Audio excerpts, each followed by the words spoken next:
Hello, and welcome to Around the Political World with John Rothman. I am your host, John Rothman. If you're a fan of the show, make sure to hit the follow button on the top right of Apple Podcasts, Spotify, or wherever you are listening at this very moment. When you hit follow, leave a review or share an episode with a friend. It helps other people discover the show, keeps us going. As I like to point out each and every day, it expands our base. Starting this podcast this morning, the news broke that the Trump administration is once again attacking Harvard University, ordering that all federal contracts dealing with Harvard University be stopped. I am outraged beyond words, because what you are seeing is a president of the United States using what he presumes to be the power of the presidency to attack a major national institution. This is not the first time Donald Trump has done this. It has happened repeatedly during the course of this administration. But enough is enough. There should be an outcry from Congress, an outcry from the people, and action by the courts immediately to put a stop to what Donald Trump is doing. It is not only an infringement on freedom of speech, it is also an infringement on academic freedom. It is also an attempt to bully, to coerce a major American educational institution, Harvard University, into doing precisely what this administration wants. In short, it's absolutely horrific. It is bad enough that foreign students are to be banned from Harvard University. It is bad enough that already a number of federal contracts have been canceled with Harvard. It is bad enough that the attack on Harvard University and its professors and institutions continues on a daily basis. But this, my friends, crosses a line. It should be immediately attacked by Democrats, Republicans, all people of conscience. And as for Donald Trump's credibility as a president, there are some who say, well, he's done some good things. Let me explain to you that Richard Nixon did some good things too. The fact that a president of the United States does good things should be something we take for granted. But when a president of the United States crosses the line and goes, frankly, to the dark side of politics, there needs to be a national uprising which says no. I commend Harvard University and its president and administration for taking the fight directly to the courts by saying clearly and precisely to all of us that we will not stand for this kind of intimidation, this kind of retribution. No, this is unacceptable.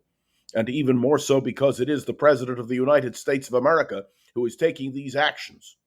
There needs to be a clear and decisive voice across the board, immediately.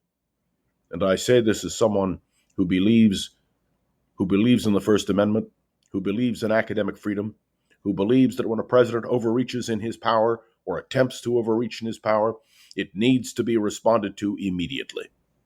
And so I changed what I was going to do this morning to address this question directly. This must be a call to action. We must together stand against what Donald Trump is doing.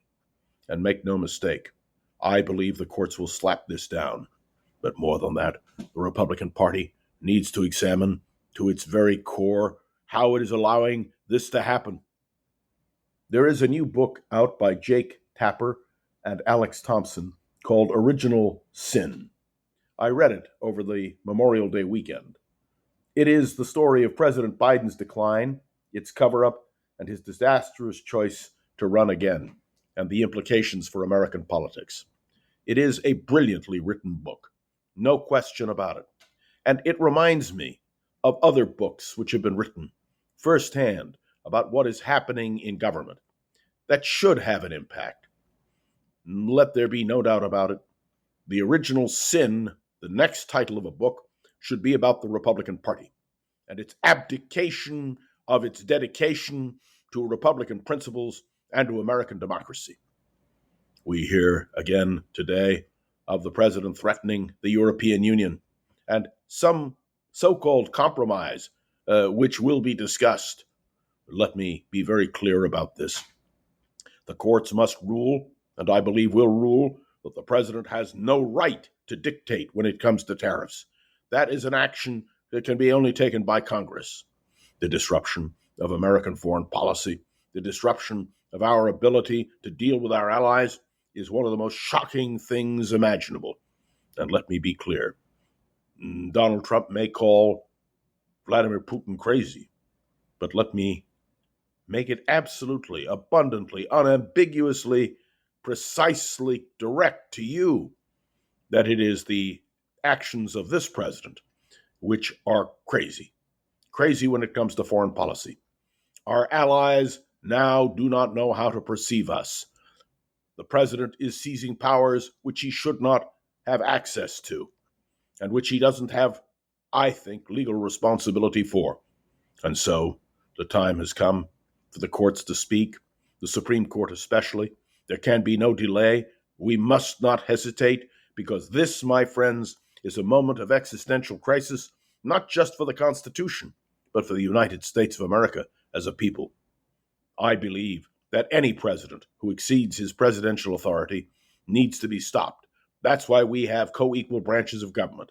That is why the legislative and legal, judicial aspects of our government are so vital, and they must perform their function.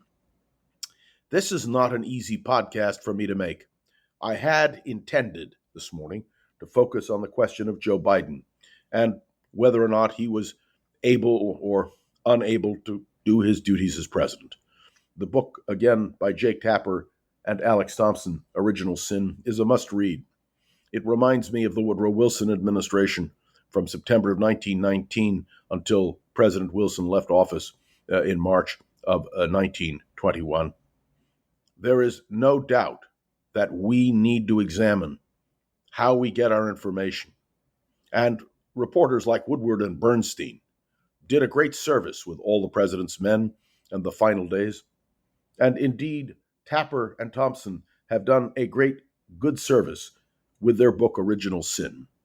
One should read it, reflect on it, and understand the centrality of the presidency in our republic. But let us also remember that we have a free, independent legal system.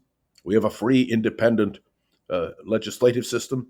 We have a free, independent media, and they must continue to do their job. I hope that all of you will hear this clearly and precisely. No war against Harvard, more investigative journalism, more reaction to what we need to know so that the original sin, whatever it may be, is stopped when it happens. Otherwise, we face dramatic consequences in our lives and in our country.